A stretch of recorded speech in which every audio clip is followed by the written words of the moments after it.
नमस्कार, करेन्ट न्यूजमा यहाँलाई हार्दिक स्वागत छ। म प्रकाश गिरी। करेन्ट न्यूजमा हामी कुनै पनि विषयवस्तु उठान मात्र गर्दैनौँ, यसको चिरफार अनि विश्लेषण पनि गर्ने गर्दछौँ। दुई वामले एकैचोटि राजधानीमा सभा गरेका छन्। भर्खरसम्म सत्तासीन रहेका नेपाल कम्युनिस्ट पार्टीका दुई खेमाले एकातर्फ सभा अर्कोतर्फ विरोध प्रदर्शन गरेका छन्। पुष्पकमल दाहाल प्रचण्ड र माधव कुमार नेपाल समर्थित नेपाल कम्युनिस्ट पार्टीले विशाल जनप्रदर्शन गरेको छ र उनीहरूकै शब्दमा भन्ने हो भनेदेखि राजधानी नै अस्तव्यस्त पार्ने गरी यो सभा भएको छ।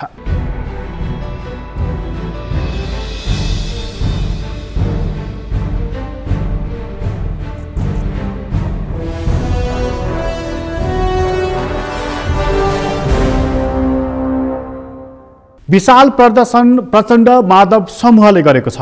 प्रचण्ड माधव समूहले गरेको यो विशाल प्रदर्शन मार्फत उनीहरूले के भन्न खोजेका हुन्, मूल सन्देश चाहिँ त्यो विशाल सभा मार्फत यो समूहले दिन खोजेको चाहिँ के हो, अहिलेको लागि जान्नुपर्ने कुरा यो रहेको छ।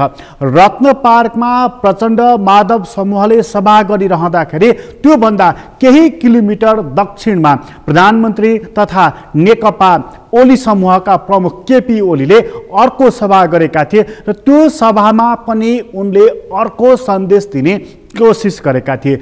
एकै दिन दुवै समूहले सम्बोधन गरेका छन्, सभा गरेका छन् र यो सभा मार्फत दुई वाम राजनीतिक पार्टीहरू कता जाँदैछन् भन्ने कुराको यसले एउटा सङ्केत गरेको छ। यसले अबको नेपालको वाम आन्दोलनमा यी दुई राजनीतिक पार्टीहरू प्रतिस्पर्धी भएर अघि बढ्नेछन् र प्रतिस्पर्धी भएर अघि बढ्ने राजनीतिक पार्टीहरूले चुनावमा त प्रतिस्पर्धा गर्छन्, तर त्योभन्दा अगाडिका पौठे जोरीले राजनीतिलाई कतै जोखिमपूर्ण त बनाइदिँदैन कि अथवा यो लोकतन्त्रलाई नै एउटा ब्ल्याक होलमा त परिणत गरिदिँदैन? प्रश्नहरू थुप्रै रहेका छन्। आजको अङ्कमा हामी यही प्रश्नमा घोत्लिनेछौँ र कार्यक्रमको सुरुवातमा चाहिँ प्रधानमन्त्री केपी शर्मा ओलीले सम्बोधन गर्दै तिखर भाषामा सदाझै आफ्नो टिप्पणी गरेका छन्, आफ्नो भनाइ राखेका छन्। उनको भनाइको मूलभूत अंश हामी यहाँ प्रस्तुत गर्दछौँ।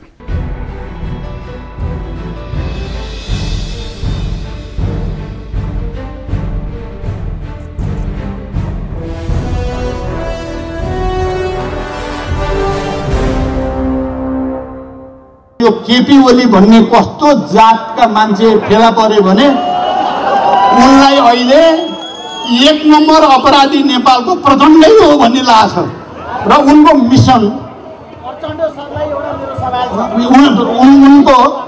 उनको अहिले एकमात्र मिसन के भएको छ? राजावादीसँग मिलेर होस्, दक्षिणपन्थीसँग मिलेर होस्, जोसँग मिलेर होस् प्रचण्ड सिद्ध्याउने अनि माधवजी र मेरो बीचमा फाटो पार्ने अनेक खालका केही छैन है, फाटो पार्ने अनेक षड्यन्त्रहरू भइराखेका छन्। मैले यो कुरा नजिकबाट हेरेको छु।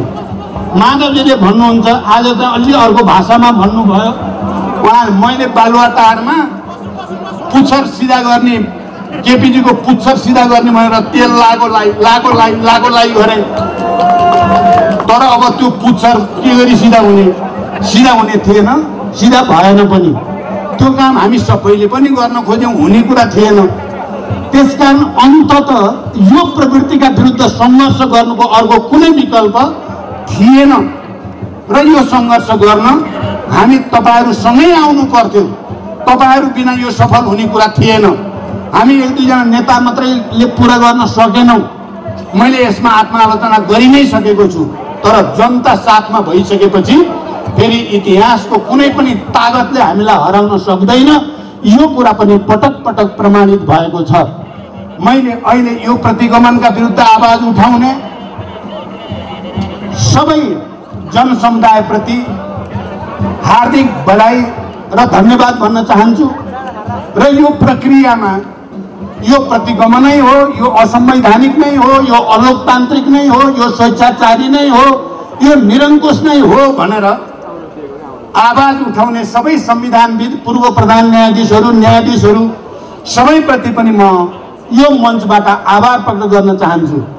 यो प्रतिगमन नै हो, यो देशलाई भड्कारोमा हाल्न खोजेकै हो, एउटा अराजकताको घुमरीमा लान खोजेकै हो भनेर निरन्तर लेख्ने, बोल्ने, छाप्ने सबै पत्रकार साथीहरूप्रति पनि म हार्दिक धन्यवाद ज्ञापन गर्न चाहन्छु। र यो विशाल जनप्रदर्शनहरूलाई अनुशासित र व्यवस्थित बनाउन सहयोग गर्ने सबै सुरक्षाकर्मी सबैलाई पनि म धन्यवाद भन्न चाहन्छु, किनकि उहाँहरूले अहोरात्र खटेर यसलाई शान्तिपूर्ण, व्यवस्थित र अनुशासित बनाउन मद्दत गर्नुभएको छ। म उहाँहरू सबैलाई पनि धन्यवाद भन्न चाहन्छु।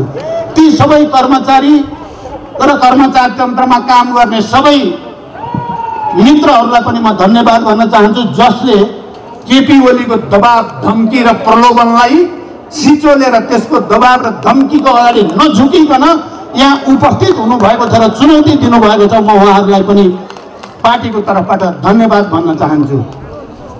हामी के देख्छौँ भने कोही पनि नेपाली जनता, कोही पनि बुद्धिजीवी, सांस्कृतिक कर्मी जसले यो शान्ति बनिरहोस् भनेर प्रतिगमनका विरुद्ध आवाज उठाउनु भएको छ, ती सबै कलाकर्मी, साहित्यकार, नागरिक समाज, मानवाधिकारवादी सबैलाई पनि म यो मञ्चबाट धन्यवाद दिन चाहन्छु।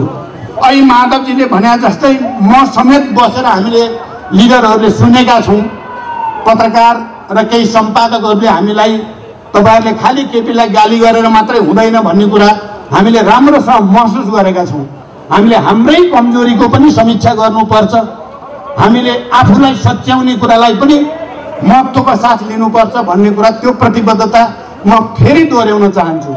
मलाई के विश्वास छ भने यो देशमा फेरि युद्ध होस्, फेरि हिंसा होस्, फेरि अराजकता होस्, फेरि आतङ्कको स्थिति बनोस् भन्ने कसैले पनि चाहेको छैन।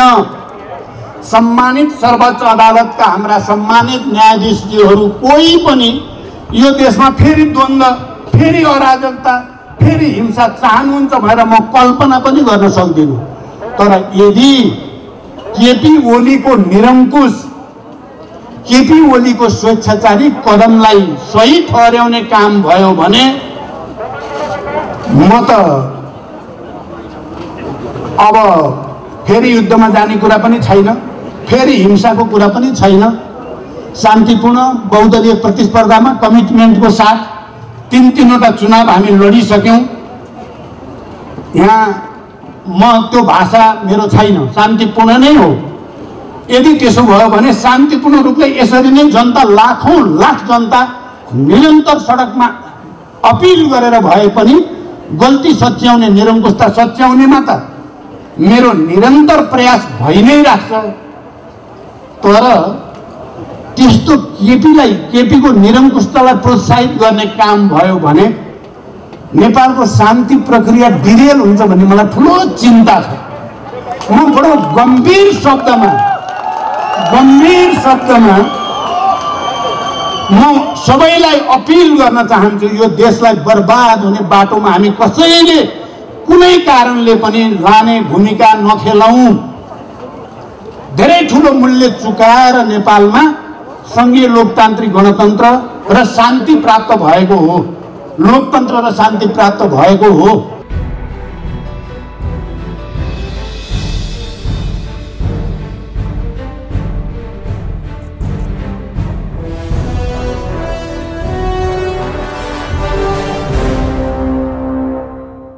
दुवै कम्युनिस्ट पार्टीहरू बोल्नको लागि तिखर रहेका छन्। एकले अर्कोलाई खोजपेच गर्न बाँकी अब शब्द रहेको छैन। साँच्चै भन्ने हो भने कुनै कालखण्डमा यी दुवै दल एक ठाउँमा भए, दुवै नेता एउटै मञ्चमा बस्नुपर्ने अवस्था भयो भनेदेखि उनीहरूले एकले अर्काको मुख कसरी हेर्लान् भन्ने प्रश्न जन्मिदिएको छ।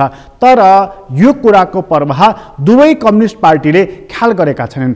अहिले पनि प्राविधिक रूपमा नेपाल कम्युनिस्ट पार्टी एक रहेको छ, राजनीतिक रूपमा यो विभक्त भएको छ, फुटिसकेको छ। सर्वोच्च अदालतले दिने फैसला के हो थाहा छैन। उसले दिने फैसलाको आधारमा नै नेपालको अबको राजनीतिक कोर्स तय हुन्छ, नेपालको अहिलेको संविधानको बाटो तय हुन्छ। त्यस्तो महत्त्वपूर्ण ठाउँमा नेपालको सर्वोच्च अदालत रहेको छ। त्यस्तोमा जसरी एउटा पक्षले सभा गरेर तीखो टिप्पणी गरेको छ, अर्कोले निकै ठुलो तामझाम, निकै ठुलो व्यवस्थापन, निकै ठुलो तयारी गरेर त्यो सभा मार्फत अर्को तिखर उत्तर दिएको छ। र त्यो सभामा बोल्ने केवल पुष्पकमल दाहाल प्रचण्ड मात्र होइन, अन्य युवा प्रखर वक्ताहरूले पनि प्रधानमन्त्रीले यो संविधान अब पानीमा मिल्काइदिएका छन्, यो कागज भिजेको छ, भिजेको कागज च्यातिनको लागि बेर लाग्दैन भनेर उनीहरूले तीखो टिप्पणी गरेका छन्। स्वयं प्रचण्डको टिप्पणी चाहिँ के हो त, उनले दिएको सन्देश चाहिँ के हो त, त्यो कुरा पनि यहाँ प्रस्तुत गर्दैछौँ।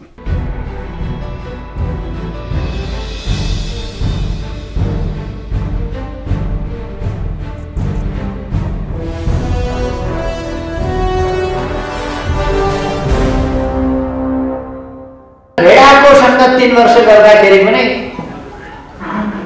आफू चाहिँ जहाँको त्यहीँ रहिएछ भनेर भनेको सुन्दा चाहिँ छक्क भएर के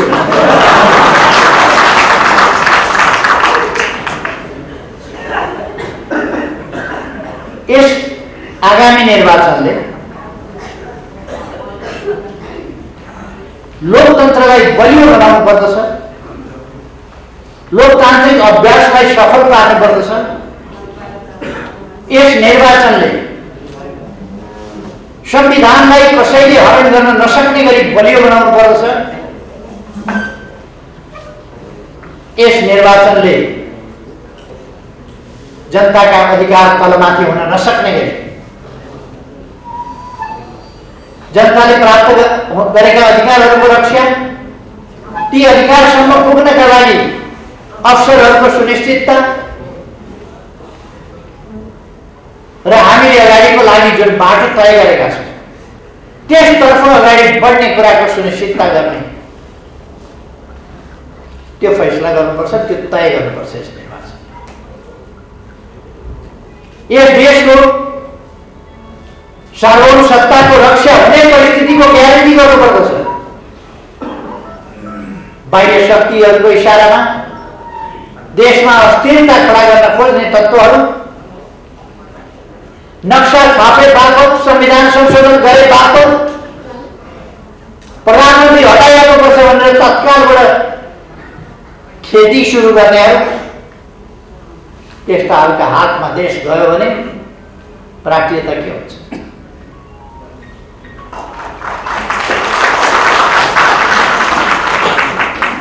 तपाईँहरूले सुन्नुभएको छ जहिले जहिले म धेरै कुरा भन्न चाहन्न, को कष्ट आउनु भनेर मैले चिनाइरहनु पर्ने अब जस्तो लाग्दैन, चिनाइरहनु पर्ने जस्तो लाग्दैन। तपाईँहरूले मान्छे चिनिसक्नु भएको छ, केही भनि राख्नु पर्ला जस्तो लाग्छ। त्यस्ता तत्त्वहरूका हातमा यदि देश पर्यो भने देशको सार्वभौम सत्ता खतरामा पर्छ। स्वाधीनताको अर्थै हुँदैन, अन्तको इसारामा अरूको हितको लागि काम गर्ने अवस्था बन्छ देशमा।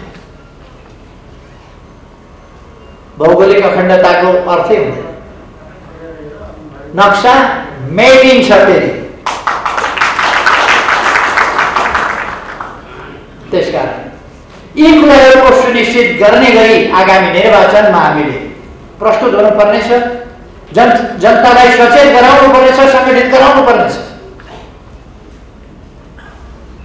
अघि भर्खर म भाषण सुन्दै थिएँ, कसैलाई यो सशस्त्र सङ्घर्षमा जाने मन छैन, कोही पनि जान चाहँदैन, अदालतले हाम्रा पक्षमा फैसला गर्छ भन्ने विश्वास छ, तर गरेन भने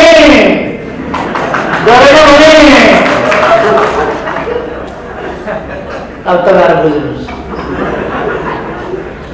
कसैलाई अराजकता मचाउने इच्छा छैन, तर केपी ओलीको तानाशाहीको पक्षमा फैसला भएछ भने उहाँहरूको भाषण के भने के अदालतलाई तर्साएको कि नेपाली जनतालाई तर्साएको कि अदालतको स्वतन्त्र न्याय क्षमतामाथि अविश्वास गरेको कि अदालतलाई धम्काएको कि के गरेको?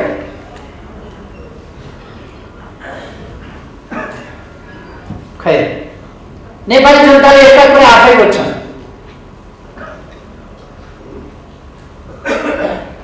उहाँहरूले यहाँ गरिदिन्छु, त्यहाँ गरिदिन्छु, यस्तो गरिदिन्छु, उस्तो गरिदिन्छु, फेरि ढाक्न लाए हुन्छ यसो एक दुईवटा जुलुस गर्ने निशाना। म उहाँलाई भन्न चाहन्छु, खुट्टी देख्दै पत्याइयो कति बाँस नुहाएको तपाईँले, कति बाँस नुहाउनुहुन्छ भन्ने कुरा लचक्कै नुहाएको पनि पत्याइयो। आम सभा कस्तो हुन्छ भन्ने कुरा 23 गते हेर्नु होला काठमाडौँमा। म उहाँहरूलाई भन्दैन चाहन्छु आम सभा कस्तो हुन्छ, आम सभा केलाई हुन्छ, जनपरिचालन केलाई भन्छ भन्ने कुरा 23 गते हेर्नु होला काठमाडौँ। हामी 23 गते अलिकति झलक दिन्छौँ जनपरिचालन, कास्टिङ गर्छौँ।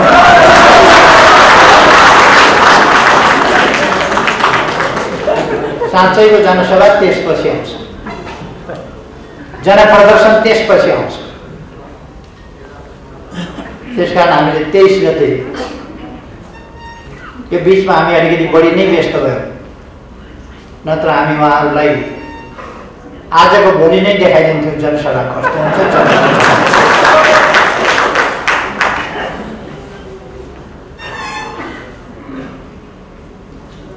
मलाई उहाँहरूतिर फर्किनु छैन, अल्झिनु पनि छैन। उहाँहरू धेरै सम्झिन लागेको मान्छे पनि होइन।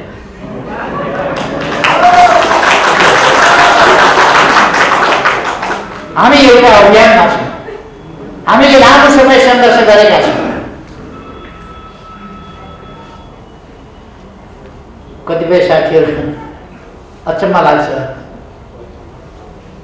उहाँहरूको राजनीतिक जीवन त मभन्दा अलिक कान्छै छ, किन धाग लाउनुहुन्छ यस्तो? एउटा धाग लाउनुहुन्छ किन शताब्दीौँ सङ्घर्ष गरेको जस्तो? खैर म त्यता नजाउँ।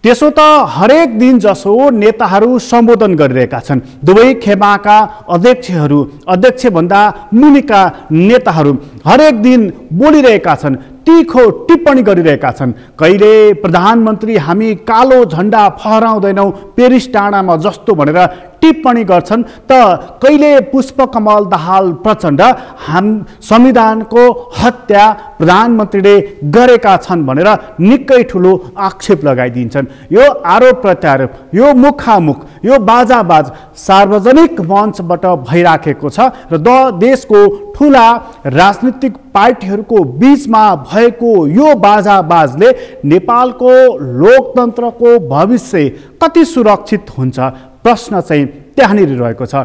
दलहरूको बीचमा चुनावमा प्रतिस्पर्धा हुन्छ, चुनावभन्दा बाहिर हुने प्रतिस्पर्धा र बाहिर हुने रिसरागपूर्ण अथवा इगोले भरिएको सम्बोधन र सम्बन्धले लोकतन्त्र हानि हुन सक्दछ। त्यो हानि हुँदै गरेको लोकतन्त्रलाई कसले जोगाउँछ? हानि हुँदै गरेको लोकतन्त्रको यो डुङ्गा कसले पार लगाउँछ? महत्त्वपूर्ण सवाल यो रहेको छ र यो सवालको जवाफ लिएर हामी एकछिनपछि आउनेछौँ। अहिले छोटो विश्राम लिँदैछौँ।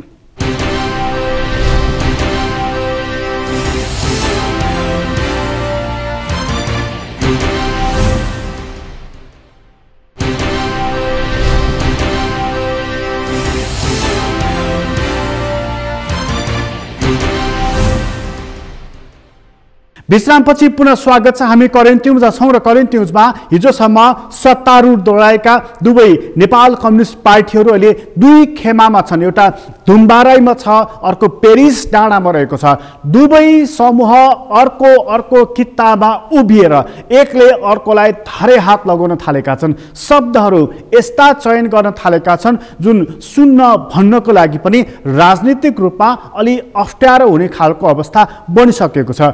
यो सम्बन्धले यी दुई पार्टी र नेताहरूलाई कहाँ पुर्याउँछ अहिले भइराखेको चर्चा यही नै हो। यसले पार्टीहरूको सम्बन्ध त मिठो बनाउँदैन। यो धमिलिएको सम्बन्ध, धमिलिएको राजनीतिक वातावरणले नेपालको राजनीतिक आकाश नै निकै ठुलो अप्ठ्यारोमा त पर्ने होइन भन्ने सवाल चाहिँ खडा गरिदिएको छ। त्यसैले यो खडा गरिदिएको अवस्थामा लोकतन्त्रको हामी पहरेदार हौँ भन्ने नेपाली कांग्रेसले एउटा महत्त्वपूर्ण भूमिका खेल्न सक्दछ। हिजो पनि वाम पार्टीहरू जुधेको बेलामा नेपाली कांग्रेसले बिन्दुको काम, सेतुको काम गरेको थियो। आज नेपाली कांग्रेस किन मौन या मुख दर्शक भएको छ? लोकतन्त्र अप्ठ्यारो पर्दा उसलाई यो कुराले छोएको छ कि छैन भन्ने कुरा अहिलेको लागि निकै ठुलो महत्त्वको विषय हो। कांग्रेसले पनि विरोध गरेको छ, यो प्रतिरोध गरेको छ र यो प्रधानमन्त्रीको कदम असंवैधानिक भनेको छ। उसले यो भन्दै अब प्रधानमन्त्रीले केवल देशलाई खुसी पार्ने त परको कुरा, पार्टीलाई नै खुसी पार्न सकेनन्, आफ्नै भनेका मानिसहरूलाई पनि खुसी पार्न सकेनन्। त्यस्ता मानिसले देशलाई कसरी खुसी पार्न सक्छन् भनेर उसले प्रश्न तेर्साइदिएको छ। निकास चाहिँ कांग्रेसले देखेको के हो त? बिन्दु चाहिँ सहमतिको के हो त?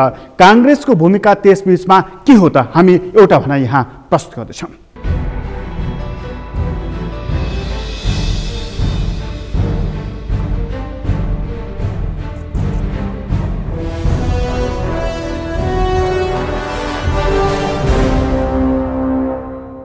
ओलीको सरकारले त यो चाहिँ जुन निर्वाचनमा जाँदाखेरि जुन जनतालाई यो चाहिँ स्थिरता दिन्छु, यो चाहिँ आम नेपाली जनताको चाहिँ जीवनलाई चाहिँ अलि सुखी पार्छु भन्ने नारा चाहिँ दियो।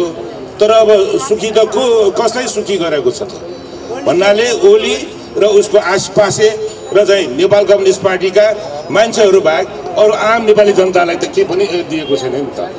त्यो कारणले गर्दाखेरि यो अहिले यो असंवैधानिक हामीले चाहिँ किन भनिरहेको छु त भन्दा 5 वर्ष अवधि भएको यो चाहिँ प्रतिनिधि सभालाई यो चाहिँ जुन कि ओलीले जुन भनिरहेको छ प्रधानमन्त्रीको विशेष अधिकार प्रयोग गरेर गरेको भनेर भन्छ। विशेष अधिकार कहाँबाट छ र? विशेष अधिकार प्रधानमन्त्रीलाई त यो चाहिँ जुन नेपालको संविधान बमोजिम र संघीय कानुन बमोजिम राज्य सञ्चालन गर्ने मात्रै अधिकार छ। यो चाहिँ हाउसलाई यो चाहिँ जुन भनौँ न यो विधि प्रक्रिया पुरा नगरिकन पार्टीभित्र चाहिँ नेपाल कम्युनिस्ट पार्टीभित्र किचलो भयो, मलाई काम गर्न पाएन भनेर भन्ने कुरा, त्यो त पार्टी आफ्नो पार्टी पो नेपाल कम्युनिस्ट पार्टीलाई चाहिँ मिलाउनु पर्ने हो, व्यवस्थापन गर्नुपर्ने हो र चाहिँ आफूले चाहिँ आफ्नो पार्टीलाई व्यवस्थित रूपमा चाहिँ अगाडि चाहिँ बढाउन नसक्ने अनि त्यसको रिस ल्याएर आफूसँग हुँदै नभएको अधिकार दुरुपयोग गरेर यो चाहिँ जुन प्रतिनिधि सभाले चाहिँ विघटन गर्यो त्यो चाहिँ असंवैधानिक हो। संविधानमा भएको विधिको यो चाहिँ विधिको शासन अनुसार नगरिकन संविधानलाई चाहिँ भएको धारालाई चाहिँ च्यातचुत गरेर रद्दीको टोकरीमा राखेर संविधानलाई चाहिँ यो चाहिँ भनौँ न निश्चित बाटोबाट यो चाहिँ अन्यतिर चाहिँ पठाएर आफूसँग नभएको अधिकार प्रयोग गरेर उहाँले चाहिँ आफ्नो चाहिँ नेतृत्वको सक्षमता उहाँ चाहिँ मै हो भनेर चाहिँ देखाउनलाई त व्यवस्थापिका संसदमा विश्वासको मत लिनुपर्ने हो नि त। तर नलिकन यो चाहिँ जुन संविधानले दिँदै नदिएको अधिकारलाई यो हाउस विघटन गरेर जुन फ्रेस म्यान्डेट भनेको छ त्यो उहाँले चाहिँ अब यो सुधार नगराउनेतिर चाहिँ यो ओली चाहिँ गइरहेको चाहिँ हामीलाई चाहिँ अहसास हुन्छ।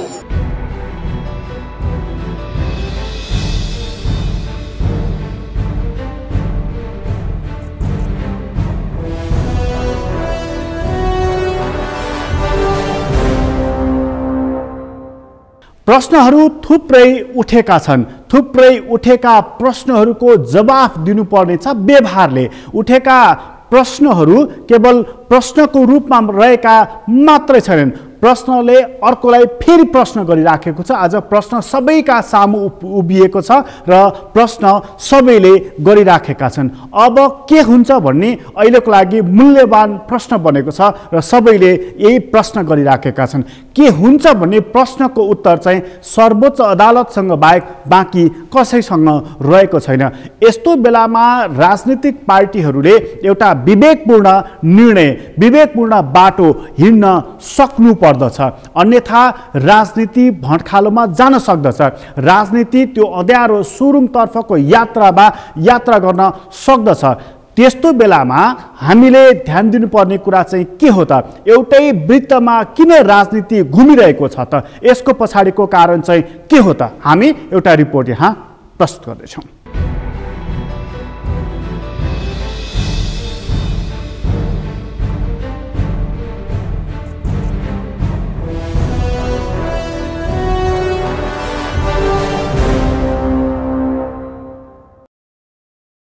दुई 2015 सालदेखि अहिलेसम्म नेपालमा 5 वर्ष शासन गरेको एउटा पनि सरकार छैन। समयभन्दा अघि बलिया सरकार पनि ढलेका छन्। नेपालमा 5 वर्ष शासन गर्ने सरकार मृगतृष्णा नै बनेको छ। जब सरकार 5 वर्ष चलाउन नै हम्बी पर्यो तब 2072 सालमा जारी भएको संविधानमा सरकारको स्थिरताको लागि प्रष्ट प्रावधान नै राखिएको छ। निर्वाचित सरकार बनेको 2 वर्षभन्दा पहिला अविश्वासको प्रस्ताव ल्याउन नपाइने, एक पटक अविश्वासको प्रस्ताव ल्याएको वर्ष दिनसम्म अर्को प्रस्ताव ल्याउन नपाइने प्रावधान राखियो। नेपालमा सरकार त्यति बेला मात्र ढलेका छन् जब सत्तारूढ दलमा नै विग्रह आएको छ। यही कुरालाई मध्यनजर गर्दै संविधान बनाउने बेलामा राजनीतिक दल विभाजनका लागि कठिन प्रावधानहरू राखियो। जस्तो दल विभाजनका लागि संसदीय दल र केन्द्रीय समिति दुवैतर्फ 40% सदस्य हुनुपर्ने बाध्यकारी प्रावधान राखियो। यसो गर्दा दल विभाजन कम हुन्छ र यसले सरकारलाई स्थिरता दिन्छ भन्ने कल्पना गरियो। यति मात्र होइन, संसदमा राजनैतिक पार्टीहरूको संख्या बढी भयो भनेर 5% को थ्रेसहोल्ड पनि राखियो। यति मत नपाउने दलले राष्ट्रिय मान्यता पाउँदैनन्। संविधान सभाले बनाएको संविधानमा सरकारको स्थिरताका लागि दल बलियो हुनुपर्छ भनेर सबैभन्दा पहिला दल नै बलियो बनाउने कोसिस गरियो। संविधानमा यति प्रावधान राखेपछि राजनैतिक पार्टीहरू अब पहिलेको जस्तो सरकार अदलबदल भइरहँदैन भनेर टिप्पणी पनि गर्न भ्याए।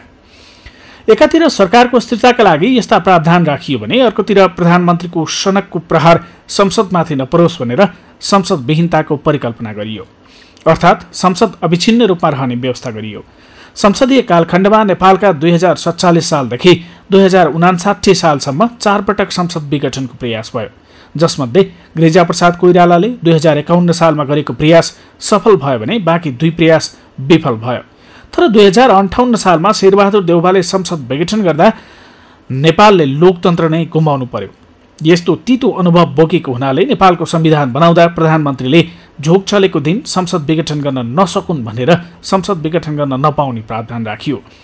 तर कथम कदाचित निर्वाचित संसदले सरकार नै बनाउन सकेन भने मात्र संसद विघटन गर्न सक्ने एकमात्र व्यवस्था गरियो। यसरी सरकार र संसदको स्थिरताको लागि संविधानमा व्यवस्था गरियो। यसैकारण यो पूर्णतः हुबहु संसदीय व्यवस्था होइन। सुधारिएको संसदीय व्यवस्था भनेर निकै प्रशंसा गरिएको संविधानमा संसद विघटनको प्रष्ट प्रावधान नभए पनि प्रधानमन्त्री केपी ओलीले पुस 5 गते संसद विघटन गरेका छन्। उनले विघटन गरेको कुरालाई लिएर अहिले नेपालमा यसको कानुनी र राजनीतिक उपचारको खोजी भइरहेको छ। प्रधानमन्त्री ओली पक्षधर नेताहरू संसद विघटनलाई बाध्यात्मक अवस्था भन्दैछन् भने विघटन गर्न संसदीय व्यवस्थामा प्रधानमन्त्रीलाई छुट भएको तर्क गरिरहेका छन्। अहिले यही विषयमा विवाद भइरहेको छ। संसद विघटनले नेकपा विभाजित गरिदिएको छ। केपी ओलीले एउटा खेमाको नेतृत्व गरेका छन् भने प्रचण्ड माधव समूहले अर्को खेमाको नेतृत्व गरेका छन्। नेकपाभित्रको यो विवाद अब अदालत र निर्वाचन आयोगको काँधमा पुगेको छ। पार्टीको आधिकारिकताको विवाद निर्वाचन पुगेको छ भने संसद विघटन वैध कि अवैध भन्ने विवाद संवैधानिक इजलास पुगेको छ।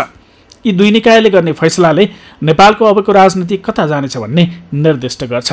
किनभने संसद विघटनलाई अदालतले सदर गरे चुनावको ढोका खुल्छ भने बदर गरे संसद पुनस्थापित हुन्छ। यसअघि जस्तै यसपटक पनि सत्तारूढ दलमा नै विग्रह हुँदा संसद ढलेको छ भने सरकार खतरामा परेको छ।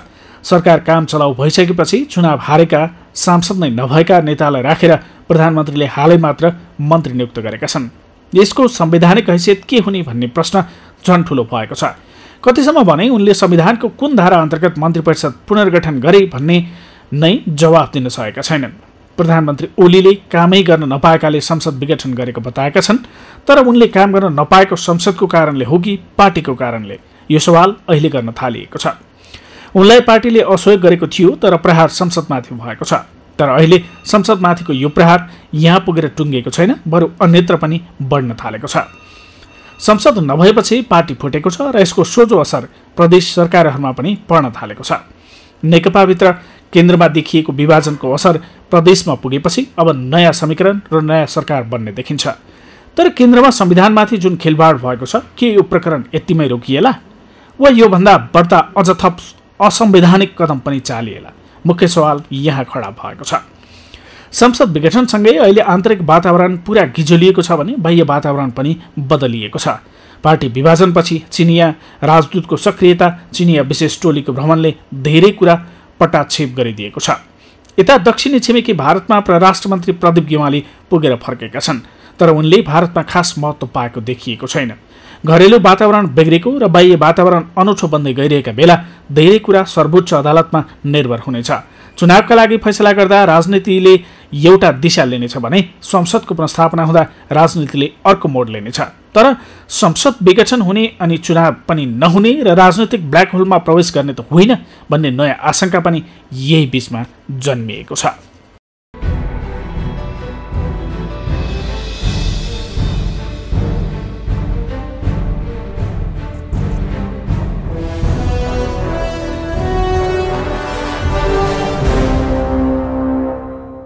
नेपालको राजनीति एउटै वृत्तमा घुमिरहेको छ। 7 सालदेखि 17 साल भन्नुस् अथवा 46 सालदेखि 58 सालसम्म उस्तै खालको स्थिति नेपालले भोगिराखेको छ। जब प्रजातन्त्र आउँछ र निर्वाचित सरकार अपदस्थ हुन्छ, त्यसपछि प्रजातन्त्र कु भएको छ। 17 सालमा पनि अनि 58 सालमा पनि त्यही भएको छ। 58 सालमा संसदको विघटनपछि प्रजातन्त्र दरबारले हरण गरेको छ। अहिले लगभग अवस्था उस्तै प्रकृतिको भएको छ। फरक यति हो, हिजो प्रजातन्त्र अपहरण गर्ने दरबार थियो, आज छैन।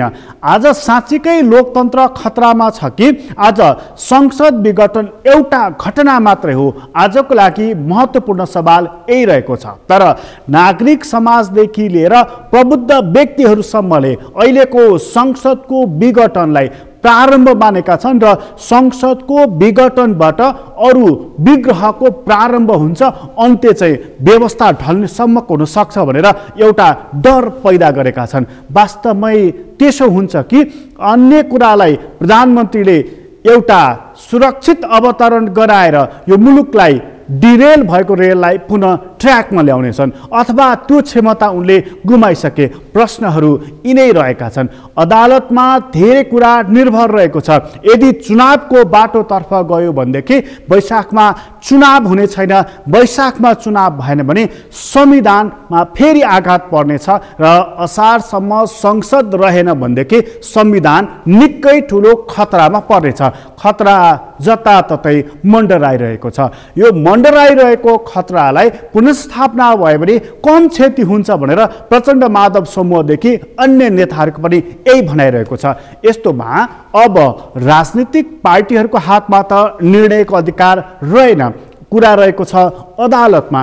अदालतलाई यी कुराहरूले कति छोएको छ? संविधानकै व्याख्या गर्दै उसले फैसलाहरू सुनाउने छ कि ऊ प्रभाव या दबावमा पर्नेछ? प्रश्नहरू यसरी पनि गर्न थालिएको छ। तर अदालतप्रति विश्वास गर्नुपर्दछ र अदालतले गरेको फैसलालाई मान्नु पनि पर्दछ।